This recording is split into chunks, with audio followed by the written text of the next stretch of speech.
क्योंकि आम आदमी पार्टी के जो सबसे बड़े नेता हैं अरविंद केजरीवाल 21 मार्च से आज पूरे 15 दिन से ज्यादा हो गए उन्हें न्यायिक हिरासत में रहते हुए, और न्यायिक हिरासत में 1 अप्रैल से हैं, लेकिन उससे पहले ईडी की कस्टडी में हैं। और अरविंद केजरीवाल ने अपनी गिरफ्तारी को ही चुनौती दी थी, जिस पर आज दिल्ली हाई कोर्ट की स्वर्णकांता शर्मा की बेंच को उन्हें बताना है कि अरविंद केजरीवाल पर क्या फैसला आज वो सुनाएंगी, क्योंकि 3 अप्रैल को इस पर सुनवाई हुई थी।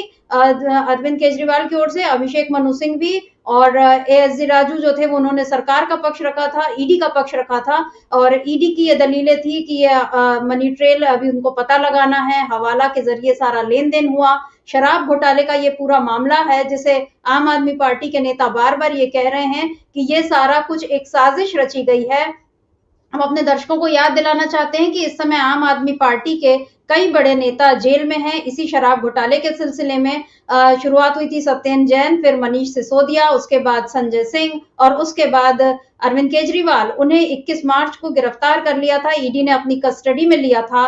कुछ इससे पहले 9 बार समन भेजे जा चुके थे और अरविंद केजरीवाल बार बार ये बोल रहे थे कि मामला अदालत में है, हाई कोर्ट से वहां पे फैसला आने दीजिए, उसके बाद हम आपका जवाब देंगे। लेकिन ईडी ने उन्हें कुछ घंटों में ही गिरफ्तार कर लिया। इस गिरफ्तारी पर सवाल उठे, इस गिरफ्तारी की टाइमिंग पर सवाल उठे, क्योंकि इस बीच देश में आम चुनाव की घोषणा हो चुकी है, आदर्श आचार संहिता लगी हुई है। और ऐसे में आदर्श आचार संहिता के दौरान जबकि चुनाव आयोग पर पूरे देश को चलाने की जिम्मेदारी है, उसमें अरविंद केजरीवाल को, जो कि निर्वाचित मुख्यमंत्री हैं दिल्ली के, ईडी ने उन्हें अपनी कस्टडी में ले लिया। और इसकी सूचना या इस बारे में शायद चुनाव आयोग को कोई इस बारे में उनसे परामर्श नहीं किया गया, या कि चुनाव आयोग ने भी इस पर कोई एक्शन नहीं लिया कि जब इस समय आचार संहिता लगी हुई है तो आप एक पार्टी के मुखिया को आप किस तरह से जेल में रख सकते हैं। लेकिन ये मामला अभी और भी इसलिए गरमाया हुआ है क्योंकि इस बीच संजय सिंह जो है राज्यसभा सांसद हैं आपके, उन्हें जमानत मिल गई है। और पिछले 1 हफ्ते में 2 बड़े फैसले इसी अदालत से आए हुए हैं, क्योंकि शराब घोटाला मामले में एक और है बीआरएस नेता के कविता, जिनकी जमानत याचिका को कल खारिज कर दिया गया और आज ईडी ने उनकी रिमांड फिर से बढ़ाई है, मतलब मांगी थी, जिस पर आज फैसला आया कि उन्हें अब 23 अप्रैल तक न्यायिक हिरासत में रखा जाएगा। के कविता ने ये कहा था कि मेरे बेटे की परीक्षा है और इसलिए मुझे बेल दी जाए, लेकिन उनकी ये बेल एप्लीकेशन खारिज कर दी गई और अब उन्हें 23 अप्रैल तक न्यायिक हिरासत में रखा जाएगा। वहीं अरविंद केजरीवाल की न्यायिक हिरासत 15 अप्रैल तक की है। लेकिन इस बीच अरविंद केजरीवाल ने अपनी गिरफ्तारी को ही चुनौती दी है। हमारे साथ ऑनलाइन एडिटर अमरेंद्र उपाध्याय जी और पॉलिटिकल एडिटर दीपक पाचपोर जी दोनों बने हुए हैं। दीपक जी, मैं आपसे ये सवाल करना चाहती हूँ कि अरविंद केजरीवाल की गिरफ्तारी पर जो टाइमिंग पर जो सवाल उठे थे, अभिषेक मनु सिंह भी ने ये कहा था कि ये टाइमिंग पर हम सवाल इसलिए उठा रहे हैं क्योंकि आप एक पार्टी के मुखिया को और उसके बाकी नेताओं को जेल में रखकर आप चुनाव प्रचार में जाने से रोक रहे हैं। ये एक बड़ा किसी भी एक लोकतांत्रिक दल के लिए बड़ी बाधा है कि उसके नेता जो हैं वो जेल में रहें, तो वो किस तरह से प्रचार करेंगे। कांग्रेस को इसी तरह से रोकने की कोशिश की गई जब उसके खातों को सीज कर दिया गया। क्या ये सारी घटनाएं कहीं ना कहीं लोकतंत्र पर हमला है? क्योंकि आज का ये फैसला, आज जो अरविंद केजरीवाल पर फैसला आएगा वो ये बताएगा कि अब इससे लोकतंत्र और किस दिशा में आगे बढ़ने वाला है। लेकिन इस बीच दिल्ली की जो हलचलें हैं उस पर तो हम चर्चा करेंगे।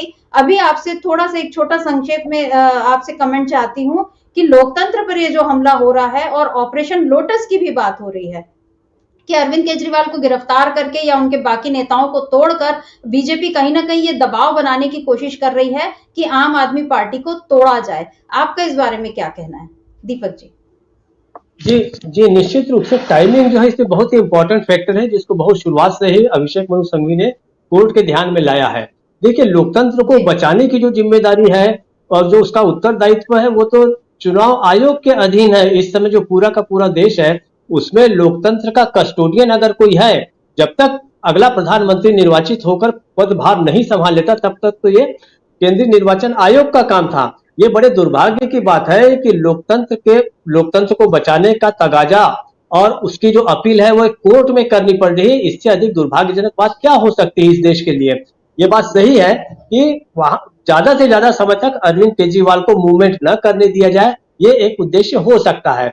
इसके अलावा देखिए लेकिन मुझे ऐसा लगता है कि अब जो फैसला सुनाया जाएगा उसमें मैं नहीं जानता कि जो जस्टिस साहब जो है, जो स्वर्णकांता शर्मा जी जो है, वो इस फैक्टर को ध्यान में रखेंगी या नहीं रखेंगी। कल ही जो है सुप्रीम कोर्ट ने छत्तीसगढ़ का जो शराब घोटाला है उसमें मनी लॉन्ड्रिंग के केस को खत्म कर दिया है। उनका ये कहना है कि भाई इसमें तो पैसा तो एक नया पैसा भी तो आपने बरामद नहीं किया है।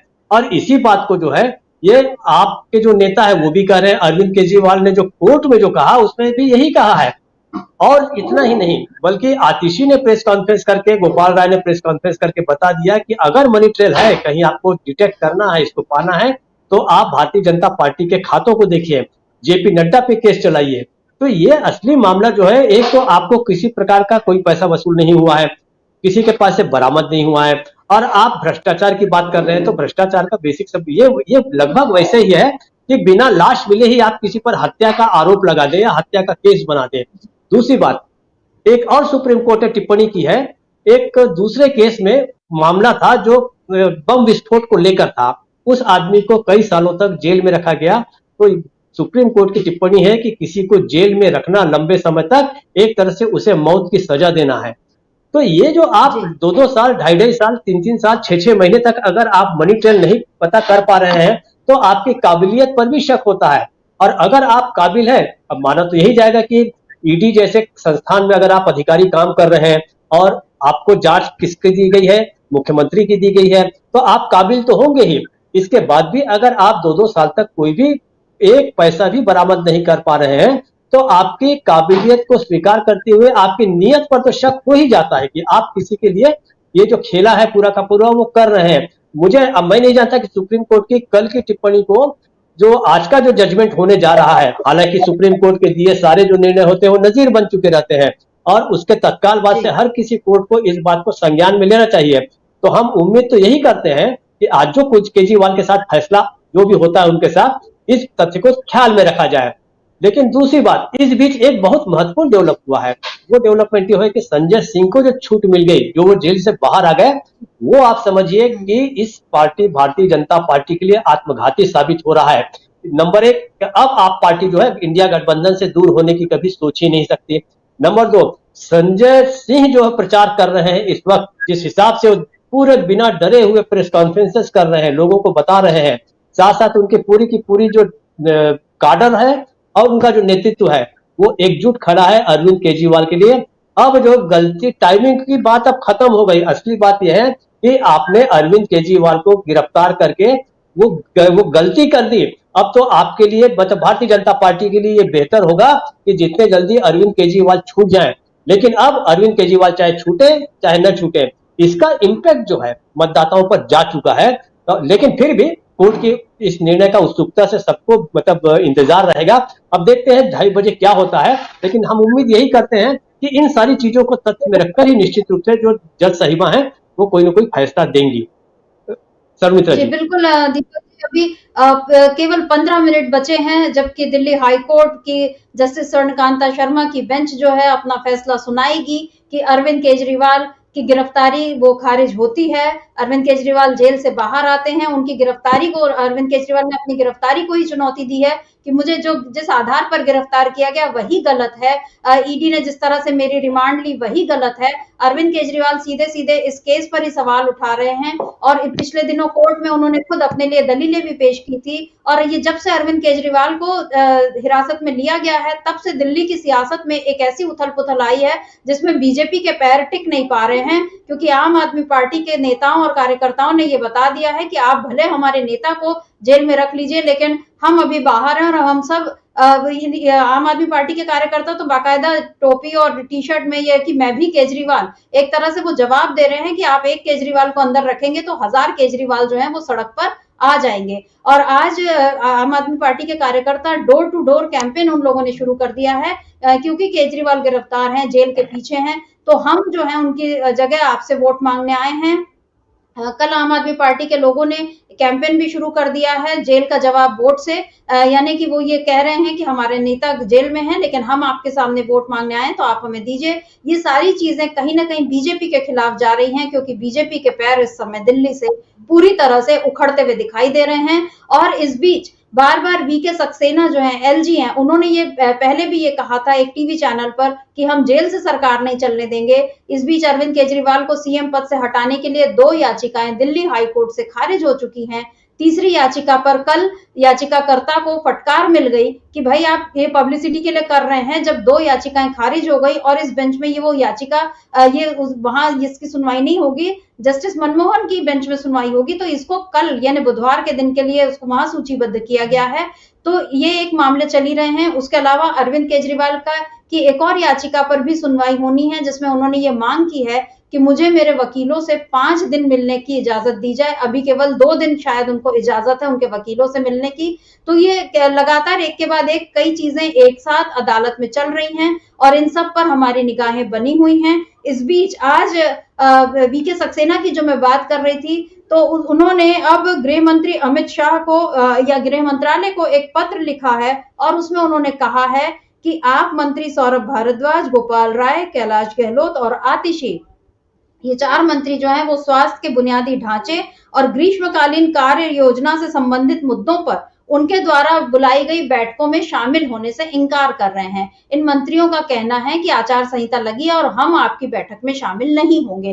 तो वीके सक्सेना ने ये जो केजरीवाल के जेल में होने के बाद एक तो वो ये बोल रहे हैं कि उन्हें सीएम पद पर नहीं रहना चाहिए, हम जेल से सरकार नहीं चलाने देंगे, और दूसरी ओर आज उन्होंने ये चिट्ठी लिख दी गृह मंत्रालय को कि ये आपके जो मंत्री हैं, आप सरकार के मंत्री, वो हमारी बुलाई बैठकों में शामिल नहीं हो रहे हैं। तो इस पर आप विधायक मदन लाल का उनका ये अंदेशा है कि ये कहीं ना कहीं आम आदमी पार्टी की सरकार को हटाकर दिल्ली में राष्ट्रपति शासन लगाने की भाजपा की तैयारी चल रही है। यह अंदेशा पहले भी जताया गया था और जब हाईकोर्ट से 2 याचिकाएं सीएम पद से हटाने की जो खारिज हुई थी, उस समय भी वहां पर यही कहा गया था कि ये हमारा काम नहीं है कि कौन सीएम रहे या नहीं रहे, ये तय करना वीके सक्सेना का काम है। एलजी हैं, उनको इस बारे में कानूनी प्रक्रिया लेनी चाहिए, उनको इस बारे में कदम उठाने चाहिए। वीके सक्सेना ने ऐसा तो कुछ नहीं किया, लेकिन आज उन्होंने गृह मंत्रालय को पत्र लिख दिया और सौरभ भारद्वाज का कहना है कि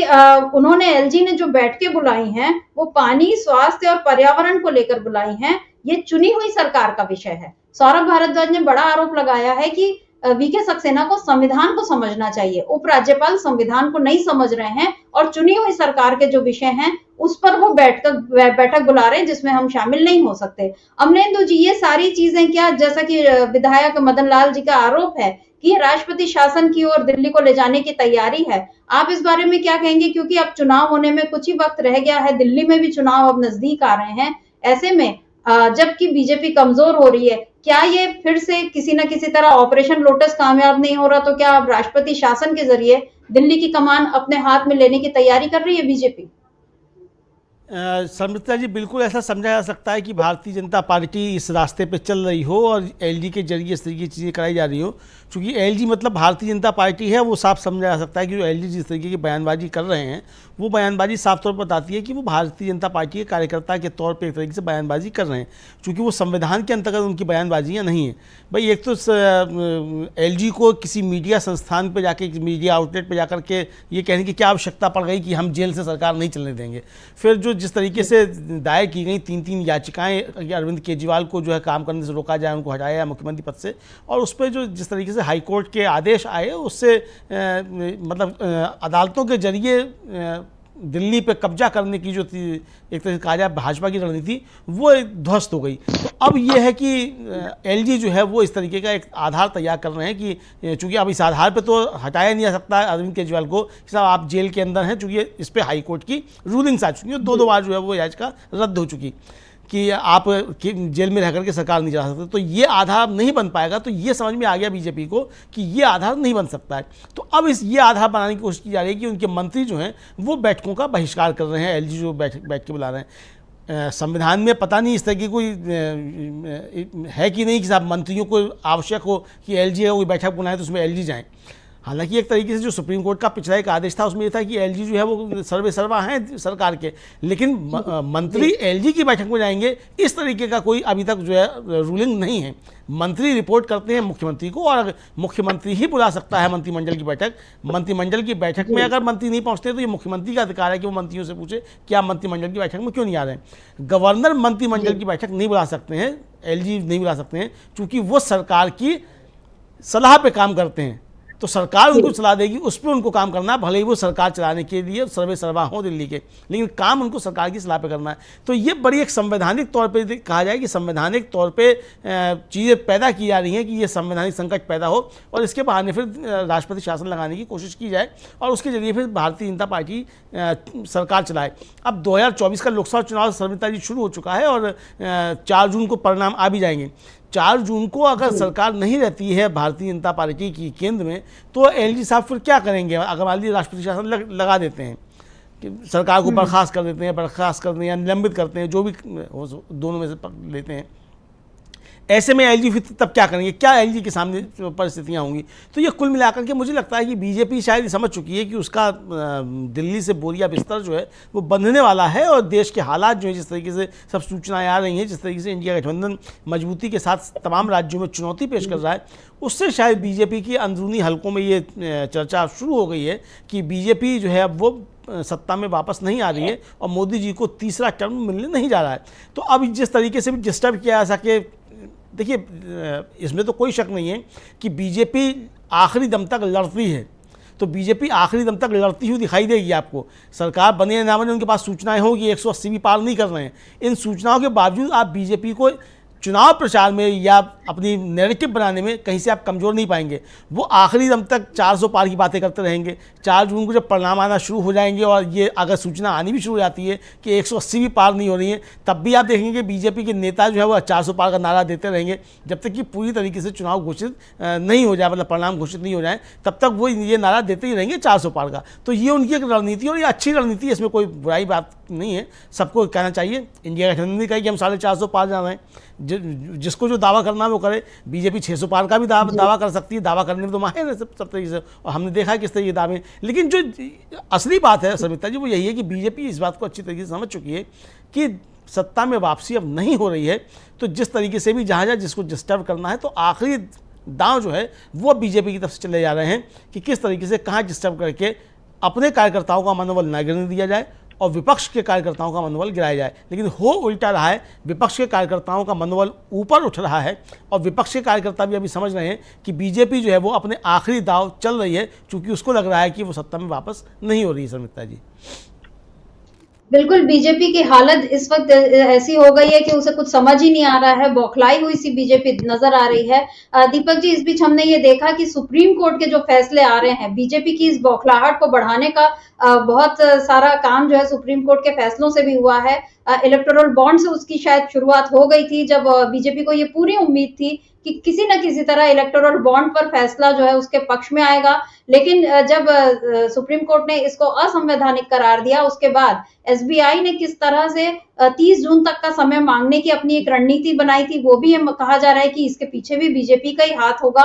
और उसके बाद जब ये भी हो गया कि नहीं, एसबीआई को भी फटकार मिल गई, तो चुनाव आयोग के पास सारा डेटा आ गया और अब जब इलेक्टोरल बॉन्ड के खुलासे हुए तो उसमें बीजेपी का भ्रष्टाचार से लड़ने का जो नैरेटिव उसने सेट किया हुआ था उसके पूरी तरह से पर्दाफाश हो गया। अब सुप्रीम कोर्ट के चाहे इलेक्टोरल बॉन्ड पर फैसला आया, चाहे ईवीएम वीवीपैट को लेकर उसमें वहां भी सुनवाई होनी है। उसके बाद संजय सिंह को जो जमानत मिल गई, जिसे आपने बताया कि वो आत्मघाती कदम साबित हो गया बीजेपी के लिए। और अब कल जो शराब घोटाले पर, छत्तीसगढ़ वाले शराब घोटाले को लेकर जो फैसला आया, तो आज अब जो केजरीवाल पर जो फैसला आएगा, इसमें या तो ये होगा कि ये मामला ही खारिज हो जाएगा और केजरीवाल बाहर आ जाएंगे। लेकिन अगर केजरीवाल जेल में भी बने रहते हैं, मान लीजिए अभी अब ये 4-5 मिनट की बात है, फैसला सुनाने की शुरुआत हो जाएगी, तो फिर शायद हम इस चर्चा को बीच में रोककर हम हाई कोर्ट के फैसले पर हम ध्यान देंगे। लेकिन अभी की स्थिति में दीपक जी, क्या जेल में बंद केजरीवाल बीजेपी के लिए ज्यादा खतरनाक है, जैसा कि आम आदमी पार्टी के लोगों का दावा है? जी निश्चित रूप से, जैसा मैंने पहले भी कहा कि अब तो देखिए ये गले की फांस बन गई है। अब अरविंद केजरीवाल को आप छोड़िए चाहे मत छोड़िए, इसका कोई फर्क नहीं पड़ने वाला है। जो उनको जो पॉलिटिकल जो लड़ाई जीतनी थी वो जीत चुके हैं। मैं लड़ने की बात नहीं कर रहा हूँ, आम आदमी पार्टी से जीत चुकी है। इसका उद्देश्य ये था भारतीय जनता पार्टी का कि देखिए भारतीय जनता पार्टी की हैसियत को है बिल्कुल दिल्ली के अंदर जो है आम आदमी पार्टी ने बिल्कुल खत्म करके रख दिया है। कई विधानसभा के चुनाव में 2-2 बार परास्त कर दिया, कई जगह पे जीतें हासिल हुई है। मुझसे बेहतर आप वहां के लोगों की मानसिकता को समझते हैं, आप लोग दिल्ली में बैठे हुए हैं। लेकिन पॉलिटिकल लड़ाई हार जाने के बाद दिल्ली की सड़कों पर अब ये हो गया है कि इतना सब कर लेने के बाद भी मुझे ऐसा लगता है कि न तो आप एक नेता तोड़ सके आप आम आदमी पार्टी का, न तो एक मतदाता तक तोड़ सके। मुझे तो ऐसा लगता है यहां तक कि बहुत सारे लोग जो पहले पसंद आम आदमी पार्टी को नहीं भी करते रहे होंगे या उसको वोट नहीं देते होंगे, बहुत सारे कारणों से वो कांग्रेस या भारतीय जनता पार्टी को वोट देते रहे होंगे, आज भी वो शायद जो है वो पलट चुके होंगे और आम आदमी पार्टी के वो मतदाता बन चुके होंगे। तो आपको हासिल कुछ नहीं हुआ। अब चूंकि आप कुछ नहीं कर पा रहे तो आपने सामने किसको खड़ा कर दिया? आपने एक नौकरशाह को खड़ा कर दिया। इन्हें ये नहीं पता कि लोकतंत्र में हमेशा जो है निर्वाचित जो प्रतिनिधि होता है वो ब्यूरोक्रेट से कहीं बड़ा होता है। आप देखिए जिला स्तर पे भी जाएंगे तो कलेक्टर जो है कोई विधायक के आने पे उसे मीटिंग में सबसे बीच वाली सीट देता है और वो साइड में बैठता है। या आप किसी जो नगर पंचायत होती है तो वहां पर का जो अधिकारी होगा वो नगर पंचायत के अध्यक्ष को बैठाएगा। ये तो बहुत बुनियादी बात है। ये बहुत अपमानजनक बात है कि आप निर्वाचित प्रतिनिधियों को कह रहे हैं कि आप एलजी की बैठक पे जाइए। एलजी आपके लिए बना है, आप एलजी के लिए नहीं बने हैं। तो अब पहले दिन से देखिए जिस दिन से सारी स्थिति डावाडोल हुई थी और गिरफ्तार किया गया था इनको, अरविंद केजरीवाल को, उसी दिन से जो है मैंने भी आशंका जाहिर की थी और उसी दिन से एलजी ने ये राग अलापना शुरू कर दिया था कि जेल के अंदर से सरकार नहीं चलने देंगे। भाई आप कौन होते हैं कहने वाले कि सरकार चलने देंगे या नहीं चलने देंगे? ये तो कानून जो कहता है उस हिसाब से होगा। अगर आप नहीं चलने देंगे तो वो एक और याचिका लगाएंगे अरविंद केजरीवाल या जो भी हैं, जिस प्रकार से अभी वो जमानत के लिए लगा रहे हैं या मामला खत्म करने के लिए लगा रहे हैं।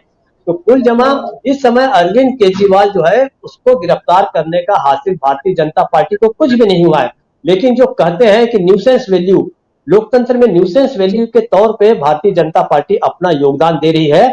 और एक बात जरूर है कि आने वाले समय में जब भी इस काल का इतिहास लिखा जाएगा तो भारतीय न्यायपालिका के प्रति निश्चित रूप से बहुत अच्छी बातें कही जाएंगी और ये कहा जाएगा कि लोकतंत्र को बचाने के लिए जितना बड़ा योगदान हमारे सुप्रीम कोर्ट ने किया है उससे बड़ा योगदान शायद ही किसी का होगा। तो मुझे ऐसा लगता है कि आज के यही जो 5-7 मिनट के बाद जो फैसला आएगा वो शायद लोगों की अपेक्षाओं के अनुरूप हो सकता है। अगर नहीं हुआ तो भी आपका कुछ नहीं बिगड़ने वाला है। सौमित्रा जी। जी अमरिंदर जी आप कुछ कह रहे हैं? अभी अभी की ब्रेकिंग है, 3:15 पर फैसला आएगा। जी तो अब ये अभी इस वक्त की सबसे बड़ी खबर ये है कि अरविंद केजरीवाल पर जो 2:30 बजे फैसला आना था अब उसे उसका समय बढ़ गया है, यानी इंतजार थोड़ा और। अब 3:15 बजे 3:15 पर अरविंद केजरीवाल पर दिल्ली हाई कोर्ट अपना फैसला सुनाएगा। अरविंद केजरीवाल ने अपनी गिरफ्तारी को चुनौती दी थी। उन्होंने ये कहा था कि मुझे गिरफ्तार करना ही गलत है। मुझे किस आधार पर गिरफ्तार किया गया है? क्योंकि 2 साल से ये मामला चल रहा है और मेरे ऊपर कोई आरोप अभी तक साबित भी नहीं हो पाए हैं और ना कोई मनी ट्रेल मिला है। लेकिन उसके बाद भी मुझे, और ना मैं कहीं भागा जा रहा हूं, लेकिन उसके बाद भी उन्हें कस्टडी में लिया ईडी ने। और अमरेंदु जी आपसे मैं यहाँ पर जानना चाहूंगी, जब हमने पिछले बार जब 3 अप्रैल को अरविंद केजरीवाल अपने की इनका जो मामला चल रहा था और उस पर सुनवाई चल रही थी, तब एएसजी राजू ने ये कहा था कि अरविंद केजरीवाल जो है ये आम आदमी मतलब ये भले ही एक मुख्यमंत्री हैं लेकिन इस नाते उन्हें कोई विशेष रियायत नहीं दी जा सकती। क्योंकि फिर यहाँ पर उन्होंने एक उदाहरण भी दिया था और वो उदाहरण था आतंकवादी का, कि मान लो कोई आतंकवादी है लेकिन वो निर्वाचित नेता भी होता है और वो कोई बम ब्लास्ट कर ले या सेना पर हमला कर ले और उसके बाद वो बोले कि नहीं मुझे ये आप बाहर छोड़िए, तो ये हम ऐसा थोड़ी ना कर सकते हैं।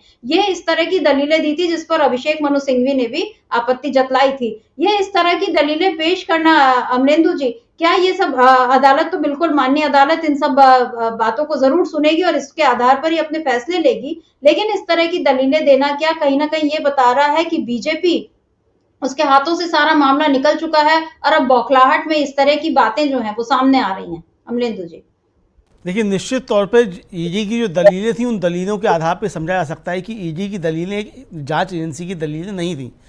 हालांकि ईडी ने एक जो अखबार ने जो खबर छापी थी कि 25 नेता ऐसे हैं जिनमें से जिनके ऊपर भ्रष्टाचार के आरोप थे और केसेस चल रहे थे, अब वो बीजेपी में शामिल हो गए, तो उनमें से 23 को क्लीन चिट जो थी वो मिल गई या उनके केस जो थे वो बंद कर दिए गए। तो उस पर ईडी ने कहा था कि हम एक स्वतंत्र संस्था हैं और हम किसी के दबाव में काम नहीं करते। लेकिन वो संवैधानिक तौर पर निश्चित तौर पर एक स्वतंत्र संस्था है ईडी और संवैधानिक संस्था है, लेकिन जिस तरीके से बीजेपी का दबाव ईडी के ऊपर दिखाया जा सकता है और जिस तरीके से वहाँ अफसरों को एक्सटेंशंस दिए गए और कई बार एक्सटेंशन दिए गए, उससे समझा जा सकता है कि बीजेपी का किस तरीके का दबाव है। शर्मिष्ठा जी, कल से टीएमसी के कई नेता जो हैं वो दिल्ली में धरना प्रदर्शन कर रहे थे और वहाँ से फिर उनको गिरफ्तार करके ले आया गया मंदिर मार्ग थाने पे दिल्ली में। तो वहाँ भी उनका प्रदर्शन उठा हुआ लगातार जारी रहा। वो यही मांग कर रहे थे कि ईडी, सीबीआई और आईटी जो है इनके डायरेक्टर्स को तत्काल हटाया जाए और चुनाव आयोग इनकी सीधी सीधी अपनी भी निगरानी ले। लेकिन जिस तरीके से ये जो दिया इन्होंने तर्क जो दिए एएसजी राजू ने वहाँ जिस तरीके से तर्क दिए वो निश्चित तौर पे बहुत निम्न स्तर के तर्क थे और किसी भी तरीके से वो कहा जाए कि न्यायिक प्रक्रिया में जिस तरीके के तर्क दिए जाते हैं उस तरीके के तर्क नहीं थे। एक तो आप अगर एजेंसी हैं और आप एक जांच कर रहे हैं आर्थिक भ्रष्टाचार की, अगर उस आर्थिक भ्रष्टाचार में आपके पास ये सबूत नहीं है या आपके पास ये तर्क नहीं है कि भ्रष्टाचार किस तरीके से हुआ है, तो फिर आप जांच किस बात की कर रहे थे? आप लगातार 2 साल से इस पे मामले की जांच कर रहे हैं और 2 साल में आप ये स्थापित नहीं कर पाए कि कहीं 1 रुपया भी जो है इधर से उधर हुआ है या ये ट्रांसफर हुआ है, 1 भी रुपये का भ्रष्टाचार हुआ है।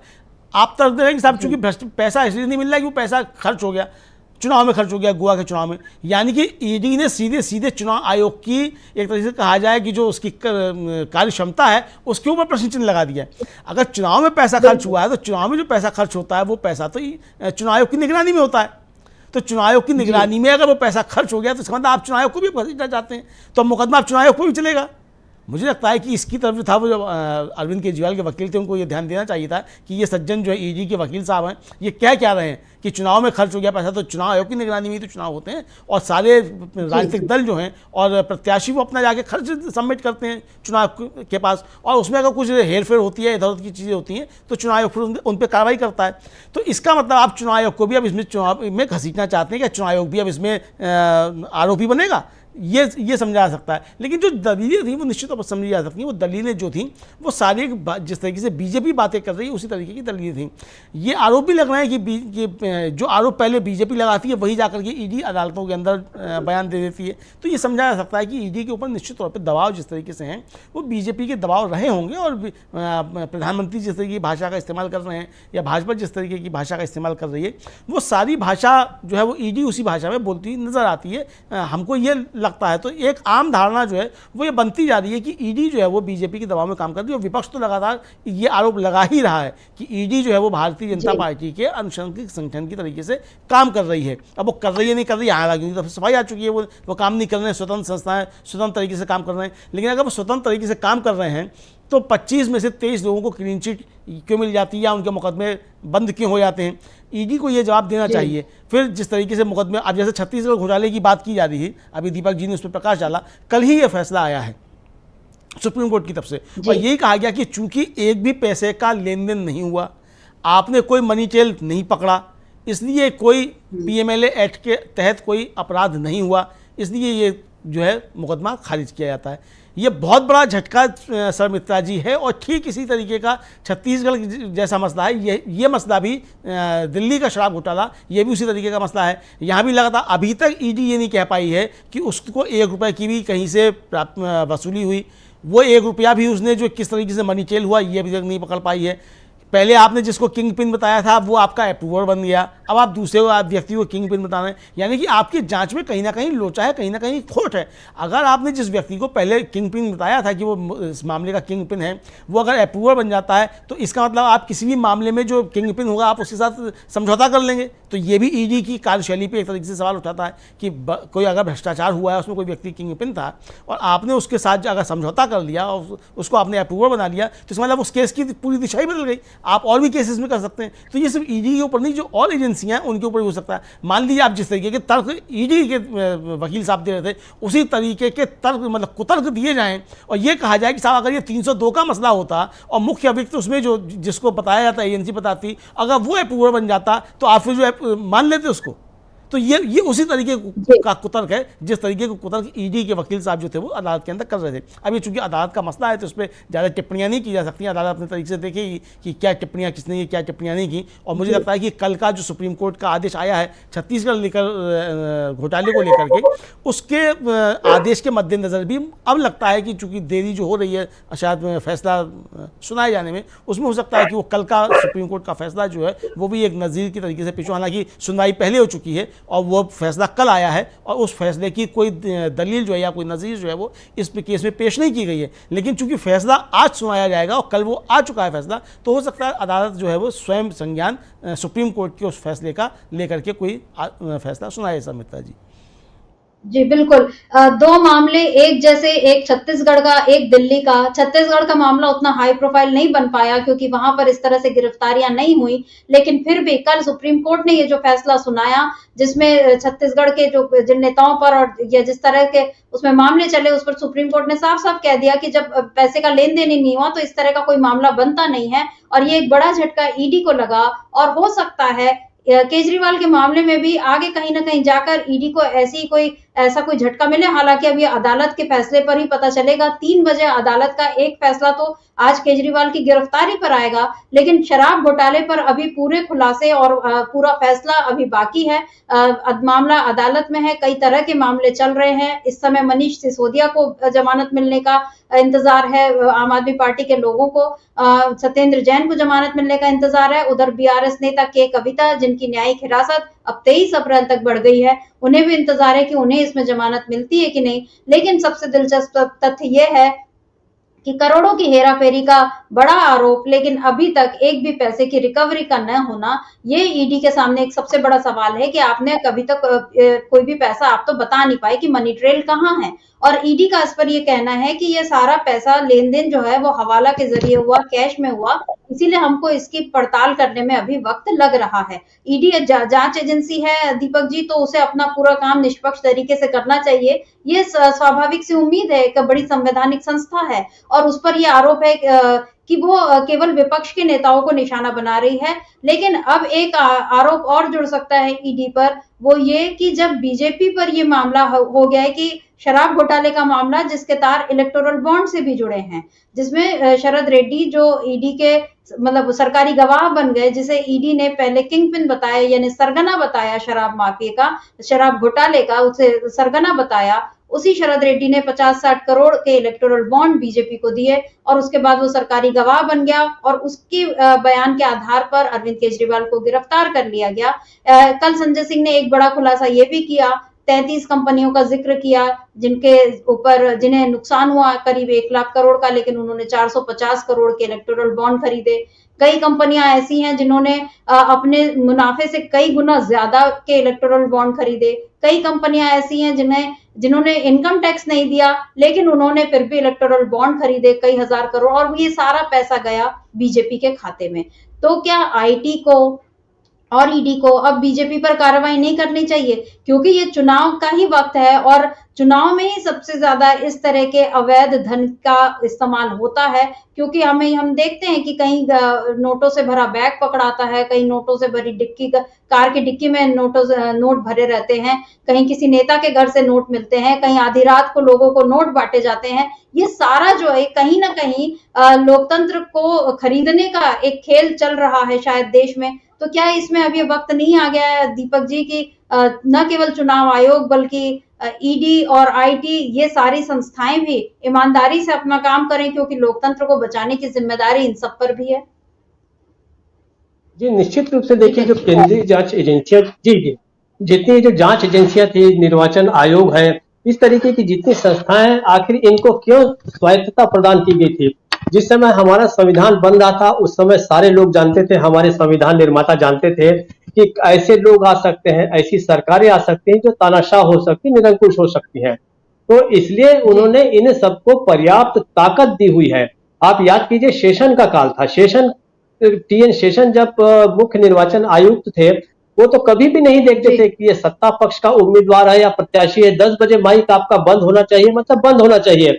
वो तमाम जिस समय लोग अपना नामांकन भरने जाते थे, मुझे वो चुनाव सारे याद है टीएन शेषन के समय के, तो उस समय अगर कोई व्यक्ति जाता था नामांकन भरने के लिए, तो शाम होते न होते निर्वाचन आयोग का बिल उसके यहाँ पहुंच जाता था, बता दिया जाता था कि आपने इतने लोगों को अपने जुलूस में ले गए थे, तो आपका इतना इतना पैसा जो है आपके कुल खर्च करने की जो लिमिट है उसमें से वो घटाया जाता है। तो वो एक दबंगाई से और पूरे अधिकार के साथ काम करते थे। देखिए, संविधान ने आपको ताकत दी है, आपके विभाग के अंदर आपके जो जो मैनुअल्स होते हैं, वर्किंग मैनुअल्स होते हैं, उसमें ये सारी चीजें हैं, लेकिन जब आप उसे ही पालन करने के लिए आमादा नहीं है, तैयारी नहीं दिखाते, अपनी रीढ़ की हड्डी को सीधा नहीं रखते, बुद्धि का इस्तेमाल नहीं करना चाहते, आप खाली अपने प्रमोशंस को देखना चाहते हैं, आपकी नौकरियां कितने दिनों तक चले ये देखना चाहते हैं, तो कोई क्या कर सकता है। दूसरी बात, ये जितनी तरह की जो जिसको हम कहते हैं जो भी कमियां खामियां जो नजर आ रही हैं शासन काल में, उसका कारण यह है कि सारी ताकतें आपके पास है, सारे जांच एजेंसियां आपके हाथ में है, आप जिस चीज को जैसा चाहे वैसा प्रोड्यूस कर सकते हैं, मैनिपुलेट कर सकते हैं और उसको वैसा प्रस्तुत कर सकते हैं। लेकिन ऐसा होता है कि हर सत्ता का एक निर्धारित समय होता है, उसके बाद सत्ता बदलती है और बदलने वाले वो मतदाता ही होते हैं। अगर ये ऐसा सोचते हैं कि मतदाता इन चीजों को नहीं देख रहा है, तो गलतफहमी है। जागने में थोड़ा समय लग सकता है सौमित्रा जी, लेकिन ऐसा नहीं होगा कि सारी दुनिया या सारा भारत जो है वो हर समय आंखें बंद करके रहेगा, ऐसा बिल्कुल नहीं है। तो ये मुझे ऐसा लगता है कि थोड़ा इंतजार करने की बात है, लेकिन जैसे जैसे मामले खुल रहे हैं, इलेक्ट्रल बॉन्ड के जरिए पता चल गया कि किस प्रकार से ये हो गया और लोगों को जानकारी हो रही है कि सारा सबसे ज्यादा फायदा जो है इन्होंने उठाए। लेकिन असली बात है, इसके बाद भी धृष्टता देखिए कि इसके बाद भी हमारे वित्त मंत्रालय जो है वो अगले इलेक्ट्रल बॉन्ड को लाने की तैयारी कर रहा है। उसमें वो ये कह रहा है, वित्त मंत्रालय में बाकायदे इसके ऊपर बैठकें हो चुकी हैं। मतलब आप इतने कॉन्फिडेंट हैं कि आप तीसरे टर्म में आएंगे और आपने वित्त मंत्रालय को, कायदे से वित्त मंत्रालय को इस समय इस बात को सुनना ही नहीं चाहिए था कि भाई आप एक कामचलाऊ सरकार है, आपको केवल चुनाव तक जो है अगले प्रधानमंत्री के, अगले सरकार तक आने के लिए आपको देश के कामकाज का जिम्मेदारी दी हुई है, आप ऐसा कोई बड़ा फैसला नहीं कर सकते। लेकिन जैसे हम बता रहे हैं कि पूरी की पूरी प्रशासन जो है, पूरी सरकार जो है, ब्यूरोक्रेट्स जो है, वो सबके सब अगर आपके सामने सिर झुका रहे हैं, तो वित्त मंत्रालय भी जो है उसी इलेक्ट्रल बॉन्ड पर एक तरह से उसको नए स्वरूप में लाने की कोशिश कर रहा है, जिससे न तो सुप्रीम कोर्ट को कोई दिक्कत हो और न तो और पारदर्शिता लाई जाए, ऐसा वो कह रहे हैं।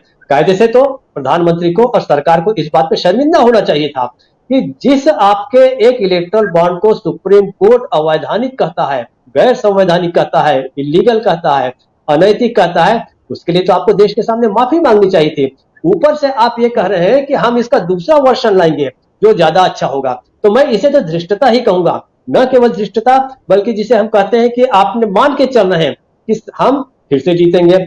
ऐसा करने का अधिकार किसी को भी नहीं है।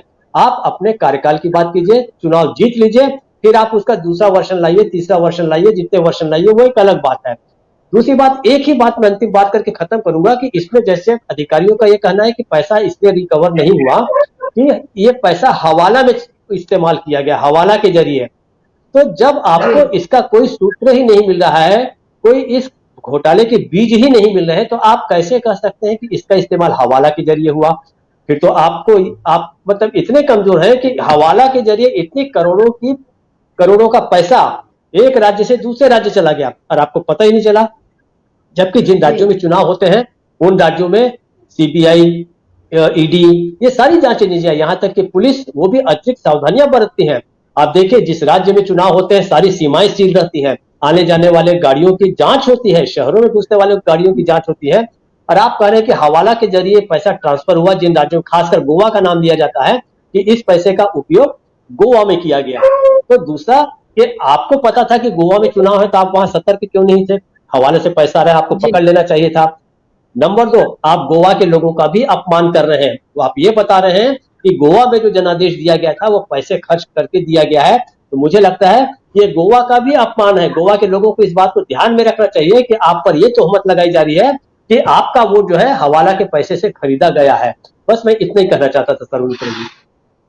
बिल्कुल दीपक जी, क्योंकि इस समय जो माहौल चल रहा है उसमें ऐसा लग रहा है कि बीजेपी अब तक विपक्ष मुक्त भारत की बात कहती थी, तो एक तरह से वो विपक्ष का अपमान करती थी और लोकतंत्र का अपमान करती थी। लेकिन अब ऐसा लग रहा है कि भारतीय जनता पार्टी अब सीधे सीधे जनता का अपमान कर रही है और संवैधानिक संस्थाओं को भी अपने ठेंगे पर रख रही है, क्योंकि जिस तरह से काम किए जा रहे हैं, संजय सिंह ने तो ये आरोप लगा ही दिया है कि ईडी जो है वो बीजेपी के पपेट की तरह काम कर रही है। कल ममता बनर्जी का भी एक बयान आया जिसमें उन्होंने ये कहा कि एक जेब में सीबीआई और एक जेब में ईडी को रखा जा रहा है। ये बहुत ही गंभीर मामले हैं और जैसा कि हमने देखा कि प्रधानमंत्री जब वो बार-बार बात करते हैं कि मुझे भ्रष्टाचार मैं रहूंगा, भ्रष्टाचार नहीं आने दूंगा, लेकिन 10 सालों में जिसको उन्होंने ट्रेलर बोला है, उस ट्रेलर में हमको ये दिख गया है कि हजारों करोड़ के वारे न्यारे हो गए। और ये बिल्कुल सही बात है कि अभी तो चुनाव हुए नहीं है, चुनाव की प्रक्रिया चल रही है और ऐसे में ये केवल एक केयर टेकर गवर्नमेंट की तरह है कि आपको केवल जब तक आप हैं पद पर आप अपनी जिम्मेदारियों को पूरा करते रहिए, कोई नए फैसले नहीं लीजिए। लेकिन हमने ये देखा कि प्रधानमंत्री एक और आरबीआई को ये कह रहे हैं कि 100 दिन में चुनाव में व्यस्त हूं, उसके बाद धमाधम काम आने वाला है। दूसरी ओर वो विदेश के न्योते स्वीकार कर रहे हैं और ये बता रहे हैं कि मुझे अभी से विदेशों से बहुत न्योते आ रहे हैं। इसका मतलब वो ये मान के चल रहे हैं कि ये न्योते नरेंद्र मोदी को आ रहे हैं, भारत के प्रधानमंत्री को नहीं आ रहे हैं। ये जो व्यक्तिवादी सोच भारत में इस समय हावी दिख रही है, जिसमें लोगों को ये लग रहा है कि हाँ ये मजबूत सरकार है और अब ये बार बार वो ये कह रहे हैं, वो लगातार चुनाव आचार संहिता का भी उल्लंघन कर रहे हैं मोदी। वो अपने चुनाव में राम मंदिर का जिक्र कर रहे हैं। कल उन्होंने चंद्रपुर में जिक्र किया। आज उन्होंने ये कहा कि शक्ति की आराधना वाला, क्योंकि आज नवरात्र का पहला दिन है, तो उन्हें फिर से वो राहुल गांधी के बयान पर प्रहार करने का मौका मिला, उसे गलत तरीके से पेश करने का एक और मौका मिल गया। और मोदी ने आज ये कहा कि जो लोग शक्ति के खिलाफ साजिश रच रहे हैं, मैं उनके खिलाफ लड़ाई लड़ रहा हूं और आखिर दम तक लड़ूंगा। तो ये मैं का ये जो एक मोदी का वो चल पड़ा है और अब ये मोदी का मैं जो है वो लोकतंत्र के हम पर, हम भारत के लोग, अमलेंदु जी क्या ये मैं जो है हम भारत के लोग पर बहुत भारी पड़ चुका है? क्योंकि हमने देखा कि 10 सालों में देश में ये पहला प्रधानमंत्री जो ये खुलेआम ये कह रहा है कि चुनाव है तो मैं व्यस्त रहूंगा। वो ये नहीं कह रहे कि मैं प्रधानमंत्री हूं तो मैं अपने काम में व्यस्त रहूंगा, वो चुनाव में व्यस्त रहने की बात कर रहे हैं। जबकि इसके पहले बहुत सारे प्रधानमंत्री जितने भी हुए, उन लोगों ने कभी जब जरूरत हुई तो वो गए चुनाव प्रचार में, लेकिन इस तरह से कभी नहीं हुआ कि वो दिल्ली छोड़कर, अपने कार्यालय को छोड़कर पूरे देश में एक एक दिन में 4-4 3-3 रैलियां करते फिर रहे हैं और ये बता रहे हैं कि मैं तो 100 दिन अभी केवल चुनाव प्रचार करूंगा। अमरेंदु जी, ये किस तरह का माहौल इस समय देश में, ये ट्रेलर जो बन गया है, मोदी ने जो दिखा दिया है, पिक्चर अगर ये ट्रेलर जारी रहा तो पिक्चर फिर कैसी होगी? सर मित्तल जी, एक तो ये कि बहुत पहले भी एक बार मैं सुना चुका हूँ, एक लगभग 30 साल पहले एक कहानी पढ़ी थी, हंस पत्रिका में थी वो। 2 पक्षों में झगड़ा हुआ और 2 अदालत में मुकदमा गया, एक पक्ष को सज़ा हो गई और दूसरा पक्ष जो था वो उसमें बरी हो गया। तो जिसको सज़ा हुई वो पक्ष जो था वो पहले वापस आ गया गांव में, एक ही गांव के दोनों लोग थे, और जो पक्ष बरी हुआ था उसके घर के सामने जा कर के जोर जोर से तालियां बजाने लगा और नाचने लगा कि हम तो जीत गए, हम तो जीत गए, हम तो जीत गए। तो जो पक्ष जीता था वो पक्ष जो था उसके घर में मातम शुरू हो गया कि हम तो हार गए और ये जीत गए। थोड़ी देर बाद जो पक्ष जीता था वो अपने घर लौट के आया तो घर में मातम होते हुए देखा तो पूछा क्या है, कि वो बताया कि वो दूसरा पक्ष था वो यहाँ करके तालियां बजा रहा था, नाच रहा था कि हम तो जीत गए और ये हार गए। तो ये मोदी जी जो कर रहे हैं कि मैं 100 दिन व्यस्त हूँ और बहुत काम आने वाला है और अब मैं आकर के झंडा फहराऊँगा और इतने साल का मैंने लक्ष्य तैयार कर लिया है, तीसरे कार्यकाल में बहुत कुछ होना है, तो ये वही है, वो दूसरे के घर के सामने जा कर के तमाशा करना और तालियां पीटना कि हम तो जीत गए, हम तो जीत गए। ये एक मनोवैज्ञानिक जो है वो डालने का प्रयास कर रहे हैं मोदी, जबकि वो खुद जानते हैं कि तीसरा टर्म उनको किस तरीके से नहीं मिलने वाला है। जो भी परिस्थिति इस समय देश के सामने है, कोई भी निष्पक्ष चुनाव विश्लेषक अगर देश की समीक्षा करेगा तो यही कहेगा कि तीसरा टर्म इस समय नहीं मिलने वाला। बाकी देश की जनता के ऊपर है वो किसको तीसरा, चौथा और पांचवा या टर्म देती है, नहीं देती है, किसको जिताती है, किसको हराती है, ये देश की जनता के ऊपर है। ये मोदी जी भी तय नहीं कर सकते और हम भी तय नहीं कर सकते, कोई दूसरा भी तय नहीं कर सकता। ये देश की जनता ही तय करेगी कौन जीत करके आता है, कौन हार करके जाता है। तो बहरहाल एक मनोवैज्ञानिक लड़ाई जो है वो लड़ना मोदी जो चाहते हैं वो लड़ रहे हैं और दूसरे लोग उनके इस झांसे में आ नहीं रहे। समस्या ये है कि मोदी चाहते तो बहुत है कि लोग उनके इस झांसे में आ जाएं, लेकिन दूसरे लोग आ ही नहीं रहे। दूसरी तरफ से भी जो है कहा जा रहा है कि आपके ही इंटरनल सर्वे बता रहे हैं कि आप 180 को पार नहीं कर रहे हैं। तो ये तो एक इस तरीके की लड़ाई है। लेकिन जो प्रधानमंत्री बातें कर रहे हैं शर्मिष्ठा जी, वो भले मनोवैज्ञानिक लड़ाई लड़ने की कोशिश कर रहे हो, वो निश्चित तौर पे जो भारत का संविधान की जो प्रेम्बल है और जो जहाँ यहीं से शुरू होता है कि हम भारत के लोग, वो आपने जो कहा वो निश्चित तौर पर ये हम भारत के लोग जो हैं ये उनके ऊपर प्रधानमंत्री का प्रहार है एक तरीके से। और जो प्रधानमंत्री ने संसद में खड़े होकर कहा था कि एक अकेला सब पे भारी, तो प्रधानमंत्री निश्चित तौर पर जो है हम भारत के लोगों के ऊपर एक भार हो गए हैं। अब भारी तो नहीं कह सकते हैं लेकिन भार हो गए हैं, ये समझा जा सकता है, चूंकि उनके कार्यकलाप है जिस तरीके से और उनकी जो कार्यप्रणाली उससे समझा जा सकता है वो निश्चित तौर पे हम भारत के लोगों के ऊपर एक भार हो गए हैं। अब ये हम भारत के लोगों की जिम्मेदारी बनती है कि वो अपने ऊपर का भार उतार दें और उसको कहीं जाकर के तार दें, ये उनकी जिम्मेदारी है। जो समझते हैं कि ये मोदी जी जो हैं उनका मैं जो है वो हम भारत के लोगों के ऊपर एक भार हो गया है, तो ये हम भारत के लोगों की जिम्मेदारी, मुझे लगता है कि हम भारत के लोग जो हैं ये अपनी जिम्मेदारी का निर्वाह इस चुनाव में ठीक तरीके से करेंगे। उसके बाद फिर परिणाम आएंगे कि कौन हम भारत के लोगों के ऊपर भार है और जो भारत के लोगों के ऊपर भार हो गया था उसको हम भारत के लोगों ने कहाँ हो जाके उतार दिया है, कहाँ जाकर के तार दिया है। तो ये बहुत सी चीज़ें, लेकिन जो प्रधानमंत्री की जिस तरह के क्रियाकलाप हैं, और सबसे बड़ी बात यह है शर्मिष्ठा जी कि आज तक इनसे पहले भी प्रधानमंत्री हुए, भारतीय जनता पार्टी के प्रधानमंत्री हुए, अटल बिहारी वाजपेयी हुए,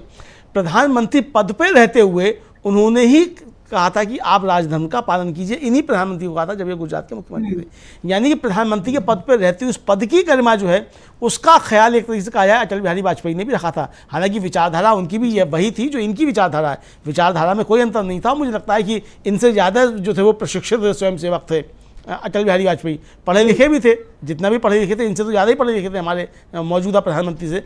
उन्होंने भी जो था वो एक तरीके से ये ख्याल रखा कि प्रधानमंत्री के पद की गरिमा एक अलग गरिमा है। हालांकि वो भी प्रधान स्वयंसेवक अपने को कहते थे, वो भी प्रधान स्वयंसेवक थे, लेकिन उसके बीच भी उन्होंने एक थोड़ा सा डिफ्रेंशिएट करके रखा कि जो संविधान के जो शपथ दी है उस शपथ का थोड़ा सा तो मान रखा जाए।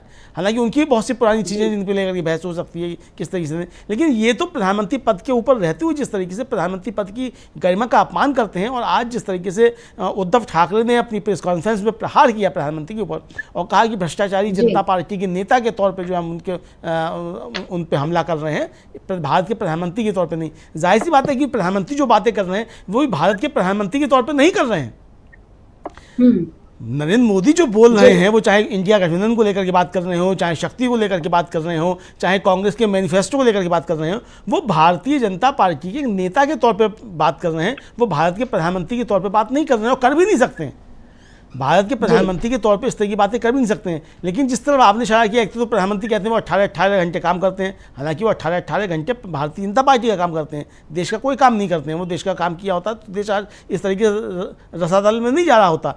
लेकिन वो कहते हैं कि 18-18 घंटे काम करते हैं, फिर अब तो आप ये 100 दिन काम पर क्यों नहीं रहेंगे भाई?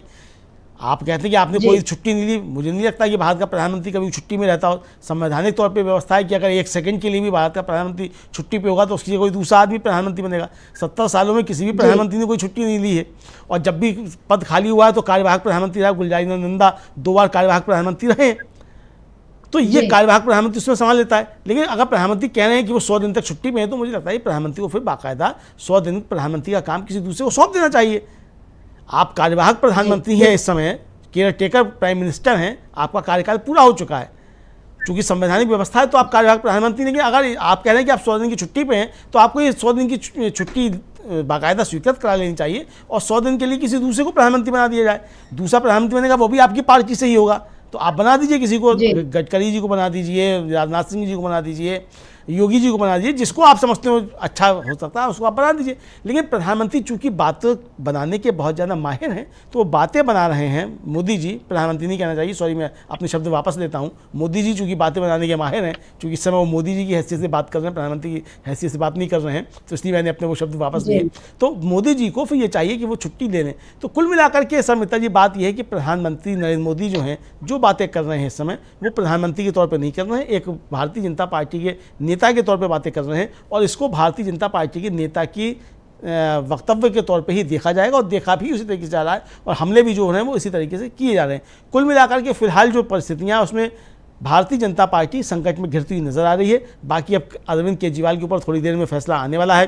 3:15 बजे का टाइम आया है कि 3:15 बजे आएगा। जैसे ही फैसला आएगा तो हम लोग उसको लाइव आपको सब बताएंगे क्या क्या फैसला सुनाया जा रहा है। फिर उसकी भी समीक्षा की जाएगी कि इस फैसले का भारत की राजनीति पर अब क्या प्रभाव पड़ने जा रहा है। वो चाहे अरविंद केजरीवाल के पक्ष में फैसला है और चाहे अरविंद केजरीवाल के विरोध में फैसला है, जो भी फैसला आएगा उसका भारत की राजनीति के ऊपर क्या असर पड़ेगा और इस लोकसभा चुनाव के ऊपर क्या असर पड़ेगा, इसकी हम आने वाले समय में समीक्षा भी करेंगे। जी बिल्कुल अमलेंदु जी, अब से कुछ 15-20 मिनट की बात है और उसके बाद ऐसा लगेगा कि अब ये पता चलेगा कि इसके बाद सियासत कितनी तेजी से मोड़ लेती है, कहाँ जाती है।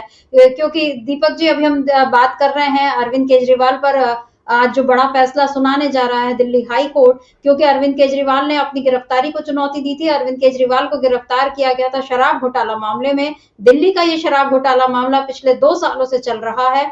इसमें ईडी ने करीब 50,000 पन्नों की चार्जशीट दायर कर दी है। 456 गवाहों के बयान लिए जा चुके हैं और कल संजय सिंह ने एक प्रेस कॉन्फ्रेंस में बताया था कि इन 456 गवाहों में केवल 4 या 6 लोगों ने अरविंद केजरीवाल का नाम लिया और अरविंद केजरीवाल को गिरफ्तार कर लिया गया। किस हड़बड़ी में उन्हें गिरफ्तार किया गया था, रात को किस तरह से उन्हें ले जाया गया था, ये हमने देखा। हमने ये भी देखा कि अरविंद केजरीवाल की तबीयत को लेकर सवाल उठा कि वो डायबिटिक पेशेंट है और उनकी शुगर को लेकर चिंता जताई जा रही थी, उनके घटते वजन को लेकर चिंता जताई गई। हमने ये भी देखा कि अरविंद केजरीवाल की गिरफ्तारी के बाद जेल से भेजे गए उनके 3 संदेशों को उनकी पत्नी सुनीता केजरीवाल ने पढ़ा। देश ने यह भी देखा कि अरविंद केजरीवाल के समर्थन में अभी रामलीला मैदान में एक तो इंडिया गठबंधन की बड़ी रैली हुई 31 मार्च को, उसके बाद 7 अप्रैल को जंतर मंतर पर सामूहिक उपवास हुआ। तो और उसके बाद अब आम आदमी पार्टी के कार्यकर्ता आज से डोर टू डोर कैंपेन कर रहे हैं चुनाव का। और कल आम आदमी पार्टी ने अपना एक चुनाव प्रचार शुरू कर दिया है, जिसमें अरविंद केजरीवाल की जेल की सलाखों के पीछे अरविंद केजरीवाल है ऐसी एक तस्वीर बनाई गई है। वो पोस्टर है अरविंद केजरीवाल का और नीचे लिखा है जेल का जवाब वोट से। ये एक बड़ा डेवलपमेंट है कल से लेकर आज तक का। और एक बड़ी चीज ये है कि अरविंद केजरीवाल को जब पिछले बार 3 अप्रैल को सुनवाई के लिए ले जाया जा रहा था, उस समय उन्होंने ये कहा था कि जनता इसका जवाब देगी। दीपक जी, आपको क्या लगता है अब से 15-20 मिनट बाद कोर्ट का जो भी फैसला आता है, चाहे वो अरविंद केजरीवाल के पक्ष में आए, उनकी गिरफ्तारी या तो खारिज हो जाएगी या कि फिर अगर खारिज होती है तो ईडी उसमें बुरी तरह फंस जाएगी कि आखिर ईडी ने उन्हें गिरफ्तार कैसे किया, ईडी फिर अपना जवाब किस तरह से देगी। दूसरी बात, अगर अरविंद केजरीवाल के विरोध में ये फैसला आता है, इसका मतलब अरविंद केजरीवाल 15 अप्रैल तक तो कम से कम न्यायिक हिरासत में बने रहेंगे। उसके बाद भी ईडी आगे क्या करेगी? क्या वो उनकी गिरफ्तारी को और बढ़ा पाएगी? क्या वो उनके खिलाफ कोई सबूत पेश कर पाएगी? लेकिन इस बीच चुनाव शुरू हो चुके हैं। 19 अप्रैल को पहले वोट पड़ने हैं और दिल्ली का ये मामला अब केवल दिल्ली तक सीमित नहीं है, इसका असर पूरे हिंदुस्तान में पड़ना शुरू हो गया है। आम आदमी पार्टी के नेता अलग अलग जगहों पर अलग अलग राज्यों में जाकर उन्होंने प्रचार करना शुरू कर दिया है और जाहिर तौर पर इस समय एक सहानुभूति लहर, क्या आपको ऐसा लगता है कि आम आदमी पार्टी के पक्ष में और इंडिया गठबंधन के पक्ष में बनती दिखाई दे रही है? क्या इन चुनावों में भ्रष्टाचार एक बड़ा मुद्दा बन गया है दीपक जी? जी देखिए, अगर सहानुभूति लहर नहीं होगी तो आम आदमी पार्टी के पास वो कैपेबिलिटी है, वो कुशलता है, उनके लोग जानते हैं कि सहानुभूति लहर को कैसे पैदा कर दिया जाए। राजनीति आखिर क्या है? राजनीति यही है कि आप अपने इमोशंस को प्रस्तुत कैसे करते हैं, अपने इश्यूज को प्रस्तुत कैसे करते हैं। तो ये हम भारतीय जनता पार्टी के बारे में तो सब जानते हैं कि अपनी चीजों को प्रस्तुत करने में, अपने आप को विक्टिमाइज करने में, अपना गरीबी का रोना रोकर जो है भारतीय जनता पार्टी की जो सबसे बड़े नेता हैं मोदी जी जो है, वो किस प्रकार से उसको भुनाते हैं। जैसे मैं आपको छत्तीसगढ़ का उदाहरण दूं, यहाँ पे एक नेता ने ये कह दिया कि हमें ऐसा सांसद चाहिए जो प्रधानमंत्री का, मोदी का सर भी फोड़ सके। वो बहुत ही मतलब बहुत कोई अच्छा बयान नहीं था, उसकी हर कोई निंदा करेगा, निश्चित रूप से ऐसा बयान नहीं देना चाहिए। हालांकि उनका कहना था कि मैंने ये बात तो मुहावरे में कही है, लेकिन ठीक है, उनके ऊपर FIR वगैरह भी दर्ज हो गई, वो एक अलग बात है। इसको कल जब बस्तर में आए हमारे प्रधानमंत्री जी, उन्होंने इसी मुद्दे को उठाया।